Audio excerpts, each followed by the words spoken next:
Hello every one. ഇന്ന് കൊണ്ടുവന്നിട്ടുള്ളത് 2018 model 19 രജിസ്ട്രേഷനിൽ വരുന്ന UP രജിസ്ട്രേഷനിൽ വരുന്ന G4+ വേരിയന്റ് ഇന്നോവ ക്രിസ്റ്റയാണ് കേട്ടോ. സിംഗിൾ ഓണർഷിപ്പിലാണ് വാഹനം നിലവിലുള്ളത്. 1,21,000 കിലോമീറ്റർ വണ്ടി ഓടിയിട്ടുണ്ടെന്നുണ്ടെങ്കിലും സർവീസ് ഹിസ്റ്ററി അവൈലബിൾ ആണ്. എല്ലാ പീരിയോഡിക് സർവീസും ഷോറൂമിൽ തന്നെയാണ് ചെയ്തിട്ടുള്ളത്. റീപ്ലേസിൻ്റെ ഭാഗത്തേക്ക് വരികയാണെന്നുണ്ടെങ്കിൽ മെയിൻ ഗ്ലാസ് മാത്രമേ റീപ്ലേസ് ഉള്ളൂ, വേറൊരു പാർട്ട് റീപ്ലേസ് ചെയ്യാം. മേജർ ആക്സിഡൻറ്റോ കാര്യങ്ങളോ ഒന്നും ഈ വണ്ടിക്ക് വന്നിട്ടില്ല.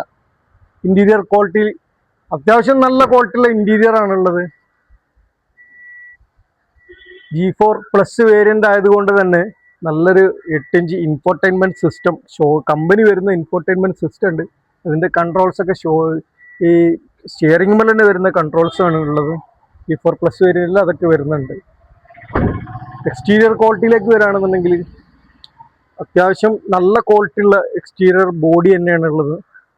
കൂടുതൽ ടച്ച് വർക്ക്സോ ഡെൻഡിങ് വർക്ക്സോ ഒന്നും കൂടുതലായിട്ടൊന്നും വന്നിട്ടില്ല. നല്ല ക്വാളിറ്റി തന്നെയാണ് വണ്ടിയുള്ളത്. നന്നായിട്ടാണ് മെയിൻറ്റെയിൻ ചെയ്തിട്ടുള്ള ഈ വണ്ടി നിങ്ങൾക്ക് സ്വന്തമാക്കാം. 14.5 ലക്ഷം റുപ്യാണ് കേട്ടോ നമുക്ക് ഈ വണ്ടിക്ക് ഉദ്ദേശിക്കുന്നത്. വിത്ത് കേരള നമ്പർ ആക്കിയിട്ടാണ്. ഓൾറെഡി നമ്മൾ NOCക്ക് അപ്ലൈ ചെയ്തിട്ടുണ്ട്. അതുകൊണ്ട് തന്നെ കേരള നമ്പർ ആക്കിയിട്ടാണ് നമ്മൾ ഇത് സെയിലിന് ഉദ്ദേശിച്ചിട്ടുള്ളത്. 14.5 ലക്ഷം റുപ്യാണ് നമ്മളിതിന് ആസ്ക് ചെയ്യുന്നത്. വണ്ടി വന്ന് കണ്ടോളി. നല്ല ക്വാളിറ്റിയുള്ള വണ്ടിയാണ്. നന്നായിട്ട് മെയിൻറ്റെയിൻ ചെയ്തിട്ടുള്ള അടിപൊളി വണ്ടി. അപ്പോൾ ഓക്കെ.